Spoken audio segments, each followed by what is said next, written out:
আসসালামু আলাইকুম। সংবাদে আপনাদের সবাইকে স্বাগত। সংবাদ শিরোনাম। বিশ্বব্যাংকে চলমান সংস্কার, বিচার আর নির্বাচনী অগ্রগতি জানালেন ডক্টর ইউনূস। পৃথক বৈঠকে এলডিসি থেকে উত্তরণে ডব্লিউটিও রিফর্ম আমরা চাচ্ছি। ডব্লিউটিও আপনি জানেন যে খুবই একটি ইম্পর্টেন্ট একটা গ্লোবাল অর্গানাইজেশন। ডব্লিউটিওর উনি সাপোর্ট চেয়েছেন। যুদ্ধ সংঘাত বন্ধের আহ্বানে শুরু জাতিসংঘের ৮০তম সাধারণ অধিবেশন। অকার্যকর সংস্থা আখ্যা ট্রাম্পের। গাজার পাশে দাঁড়ানোর তাগিদ দিলেন এরদোগান। কর্মকর্তাদের লাগাতার বিদেশ সফর চললেও গতি নেই প্রবাসী ভোটার নিবন্ধন কার্যক্রমে।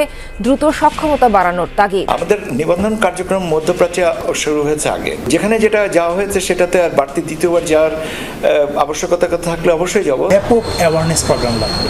এই যে আমাদের যে এমবাসিগুলো আছে, হাই কমিশনগুলো আছে সারা দুনিয়াতে, এই সমস্ত জায়গাতেই voter and civic education programme, তারা কীভাবে দামি ভোটার আয়োজন করতে হবে। অপরিকল্পিত উন্নয়নে বৈশিষ্ট্য হারাচ্ছে চলন বিল। নির্বিচার জলজ প্রাণী আহরণে, নষ্ট জীববৈচিত্র্য, প্রাকৃতিক ভারসাম্য রক্ষায় দরকার সমন্বিত উদ্যোগ। বাংলাদেশে চলমান বিচার সংস্কার এবং নির্বাচন কার্যক্রম নিয়ে প্রধান উপদেষ্টা ডক্টর মোহাম্মদ ইউনূসের কাছে জানতে চেয়েছেন বিশ্বব্যাংকের প্রেসিডেন্ট অজয় বাঙ্গা। জবাবে অগ্রগতির পাশাপাশি ফেব্রুয়ারিতে সংসদ নির্বাচনের কথা জানিয়ে আন্তর্জাতিক এই দাতা সংস্থাকে আশ্বস্ত করেছেন অন্তর্বর্তী সরকার প্রধান। এছাড়া স্বপ্রণোত দেশের তালিকা বা এলডিসি থেকে উত্তরণে বিশ্ব বাণিজ্য সংস্থা ডব্লিউটিওর সহায়তা চেয়েছেন তিনি। জাতিসংঘ সম্মেলনের ফাঁকে পৃথক বৈঠকে এসব কথা বলেন তিনি। প্রথা অনুযায়ী জাতিসংঘ সাধারণ পরিষদে আসা বিভিন্ন রাষ্ট্র ও সরকার প্রধানদের সম্মানে থাকে মার্কিন প্রেসিডেন্টের নৈশভোজ। অতিথি হিসেবে যোগ দিয়েছেন অন্তর্বর্তী সরকারের প্রধান উপদেষ্টা ডক্টর মোহাম্মদ ইউনূস। এ সময় ডোনাল্ড ট্রাম্পের সাথে কুশল ও শুভেচ্ছা বিনিময় করেন তিনি। এর আগে স্থানীয় সময় মঙ্গলবার সকালে জাতিসংঘের সাধারণ পরিষদের উদ্বোধনী অধিবেশনে অংশ নেন প্রধান উপদেষ্টা। এ সময় পররাষ্ট্র উপদেষ্টা ছাড়াও তার সাথে ছিলেন জ্বালানি ও আইন উপদেষ্টা। দিনের শুরুতে উরুগুয়ের পররাষ্ট্রমন্ত্রী মারিও লুবেটকিন চিলির সাবেক প্রেসিডেন্ট মিশেল ব্যাচেলেটের সঙ্গে সাক্ষাৎ করেন প্রধান উপদেষ্টা। পরে বৈঠক করেন বিশ্বব্যাংক প্রধানের সঙ্গে। সেখানে ওঠে বাংলাদেশের বর্তমান ও আগামীর প্রসঙ্গ। বিশ্বব্যাংক প্রধানের আগ্রহ ছিল চলমান সংস্কার ও বিচার প্রক্রিয়া নিয়েও। আমাদের ইকোনমিক রিফর্মগুলো সামনের মাসগুলোতে কি কি রিফর্ম হবে, কি কোথায় ফোকাস হচ্ছে, সেগুলো নিয়ে আলাপ হয়। চিফ অ্যাডভাইজার জানিয়েছেন যে আমাদের বাংলাদেশের থেকে যে $234 বিলিয়ন শেখ হাসিনার আমলে সাইফন অফ হয়ে গেছে, যারা চুরি করে নিয়ে গেছে, তো সেই টাকাটা ফেরানো তার একটা বড় একটা প্রায়োরিটি। বিশ্ব বাণিজ্য সংস্থার মহাপরিচালকও এদিন দেখা করেছেন প্রধান উপদেষ্টার সাথে। সে সময় বাংলাদেশের এলডিসি থেকে উত্তরণে সংস্থাটির সহায়তা প্রত্যাশা করেন ডক্টর ইউনূস। এলডিসি গ্র্যাজুয়েশনের জন্য যদি আমাদের তো কিছু বিভিন্ন দেশে আমরা প্রিফারেন্সিয়াল ট্রেড এক্সেস পাই, ডিউটি ফ্রি এক্সেস পাই, সেই প্রিফারেন্সিয়াল ট্রেড এক্সেস যাতে আমাদের অ্যাফেক্টেড না হয় সেই জন্য আমরা ডব্লিউটিওর হেল্প চেয়েছি। প্রত্যেকটি বৈঠকেই আলোচিত হয় নির্বাচন প্রসঙ্গ। অন্তর্বর্তী সরকারের গৃহীত পদক্ষেপ দাতা সংস্থাগুলোকে অবহিত করেছেন প্রধান উপদেষ্টা। বাংলাদেশের ইলেকশন নিয়ে কথাবার্তা হয়। উনি আবারও জানিয়েছেন ফেব্রুয়ারির প্রথমার্ধে ইলেকশন, এই ইলেকশনের জন্য কি আমরা মেজার নিচ্ছি সেগুলো কথা হয়েছে। এছাড়া দিনের অন্য একটি কর্মসূচিতে সামাজিক উদ্ভাবনে বিনিয়োগ, শান্তি প্রতিষ্ঠা এবং টেকসই উন্নয়ন নিয়ে আলোচনা করেন প্রধান উপদেষ্টা ডক্টর মোহাম্মদ ইউনূস। জাতিসংঘের ৮০তম অধিবেশনের প্রথম দিনে সংস্থাটিকে অকার্যকর আখ্যা দিলেন মার্কিন প্রেসিডেন্ট ডোনাল্ড ট্রাম্প। বিশ্বব্যাপী সংঘাত বন্ধে সংস্থাটি ব্যর্থ, এমন মন্তব্য তার। অন্যদিকে অধিবেশনে দেয়া ভাষণে গাজাবাসী দুর্ভোগের চিত্র তুলে ধরেন তুরস্কের প্রেসিডেন্ট রিসেপ তাইপ এরদোগান। অধিবেশনের সূচনা বক্তব্যে ক্ষোভ জানান মহাসচিব অ্যান্টনিও গুতেরেস। বলেন, বিশৃঙ্খলা ও দুর্ভোগের যুগে প্রবেশ করেছে বিশ্ব। সংঘের ৮০ বছর এবারের সাধারণ পরিষদের প্রতিপাদ্য শান্তি, উন্নয়ন ও মানবাধিকার। অধিবেশনের মূল পর্বে বিভিন্ন দেশের নেতাদের সাথে অংশ নেন বাংলাদেশের সরকার প্রধান প্রফেসর ডক্টর মোহাম্মদ ইউনূস। স্বভাবত এবার গুরুত্ব পাচ্ছে বিশ্বের বিভিন্ন দেশে চলা সংঘাত ইস্যুটি। একদিকে রাশিয়া ইউক্রেন যুদ্ধ, অন্যদিকে গাজায় ইসরায়েলি আগ্রাসন সহ বিশ্বজুড়ে বিভিন্ন সংঘাত আর লড়াইয়ের কথা তুলে ধরেন জাতিসংঘ মহাসচিব।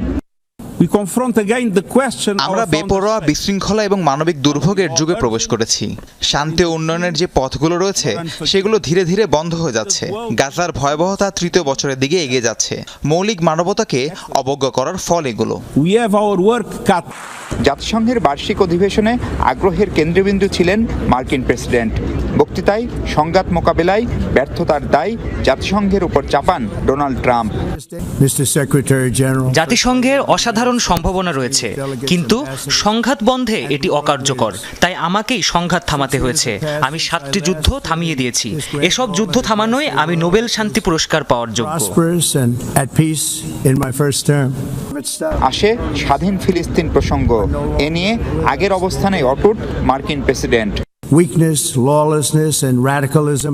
গাজায় চলমান যুদ্ধ অবশ্যই বন্ধ হওয়া উচিত, কিন্তু ফিলিস্তিনকে স্বাধীনতার স্বীকৃতি দিলে তা হামাসের সন্ত্রাসী কার্যক্রমকে পুরস্কৃত করা হবে। 7 অক্টোবরের ঘটনা কেউই আমরা ভুলে যাইনি। এদিকে গাজাবাসীর দুর্ভোগের চিত্র তুলে ধরে জাতিসংঘের অধিবেশনে ভাষণ দেন তুরস্কের প্রেসিডেন্ট রেজেপ তাইয়েপ এরদোগান। নীরবতা ভেঙে গাজায় গণহত্যা বন্ধে পদক্ষেপ নিতে আন্তর্জাতিক সম্প্রদায়কে উদাত্ত আহ্বান জানান তিনি। গাজায় যা চলছে তা সম্পূর্ণ গণহত্যা। সবই 7 অক্টোবরের ঘটনার অজুহাতে চালানো হচ্ছে। সেখানে অবিলম্বে যুদ্ধবিরতি প্রতিষ্ঠা করতে হবে, হামলা বন্ধ করতে হবে এবং মানবিক সাহায্য বাধা ছাড়াই প্রবেশ করতে দিতে হবে। নিশ্চিত করতে হবে গণহত্যায় জড়িতদের শাস্তি। এবারের অধিবেশনে সভাপতিত্ব করছেন জার্মানির সাবেক পররাষ্ট্রমন্ত্রী অ্যানালেনা বেয়ারবক। অংশ নিচ্ছেন বিশ্বের প্রায় 150 দেশের রাষ্ট্র, সরকার প্রধান সহ প্রতিনিধিরা। প্রবাসীদের ভোটার বানাতে লাগাতার বিদেশ সফর চলছে নির্বাচন কমিশন কর্মকর্তাদের। তবে সবচেয়ে বেশি প্রবাসী থাকলেও মধ্যপ্রাচ্যে তাদের আগ্রহ কম। বরং ইতালি, অস্ট্রেলিয়া, কানাডার মতো দেশগুলোর দিকেই নজর। নিবন্ধন চালু হওয়া দেশগুলোর দিকেও নেই দৃষ্টি। ফলে প্রবাসী ভোটার নিবন্ধনে অগ্রগতি নগণ্য। বিশেষজ্ঞরা বলছেন, মধ্যপ্রাচ্যে ভোটার নিবন্ধন কার্যক্রমে গতি না এলে প্রশ্নবিদ্ধ হবে কমিশন। ইসির সিনিয়র সচিব জানান, প্রয়োজনীয়তা মাথায় নিয়ে বিদেশ সফরে যায় কমিশন। দেশের অর্থনীতিতে গুরুত্বপূর্ণ ভূমিকা রাখলেও গণতান্ত্রিক সরকার গঠনে ভূমিকা রাখতে পারছেন না প্রবাসীরা। দাবি ওঠে দেশের 12 কোটি ভোটারের পাশাপাশি প্রবাসীদের অন্তর্ভুক্তির। সরকারি হিসেবে প্রবাসে থাকেন 1,40,00,000 প্রাপ্তবয়স্ক মানুষ, যাদের একটা বড় অংশই ভোটার হতে পাননি এনআইডি। সৌদি আরবে থাকেন সবচেয়ে বেশি 40,49,000 প্রবাসী। 2023 সালে রিয়াদ ও জেদ্দায় ভোটার নিবন্ধন চালু করে আগের কমিশন। 2 বছরে এনআইডি পেয়েছেন মাত্র 659 জন। 5-6 বছর ধরে আমার ভোটার আমি পাইনি। আমি হলাম সৌদি আরব প্রবাসী, এখানে যে ভোটার হওয়া যায় আমি তো জানি না। প্রায় সৌদি আরবে 20 বছরের মতন আছে। আমার এখন আইডি কার্ড হয়নি। এখন আমি শুনলাম সৌদি আরব রিয়াদে নাকি আইডি কার্ড হইতেছে। আমি সৌদি আরব আছি 4 বছর, আর এখানে ভোটার হইতেছে আমি এখনো জানি না। আমি এখানে এসেছি 9 বছর হয়েছে। আমার শুনেছি বাংলাদেশ এম্বাসিতে আইডি কার্ড দেয়, কিন্তু কাজের জন্য আমি যাইতে পারি নাই। এখন আমার আইডি কার্ড প্রয়োজন। এখন পর্যন্ত এই নগণ্য পরিমাণ এনআইডি প্রদান সম্পন্ন করেই সন্তুষ্ট নির্বাচন কমিশন। ইসির দাবি, মধ্যপ্রাচ্যে অনেক প্রবাসীর ভোটার নিবন্ধন আগেই হয়ে গেছে। আমাদের নিবন্ধন কার্যক্রম মধ্যপ্রাচ্যে শুরু হয়েছে আগে। যেখানে যেটা যাওয়া হয়েছে সেটাতে আর বাড়তি দ্বিতীয়বার যাওয়ার আবশ্যকতা থাকলে অবশ্যই যাব। আর আমাদের দূতাবাসগুলো তো আছেনই, তারা এই ব্যাপারে আমাদের প্রতিনিধি হিসেবে তো কাজ করছেন। বরং মোটামুটিভাবে আমরা যতটুকু না গেলে নয় সেটুকুর ভিতরে সীমিত থাকি।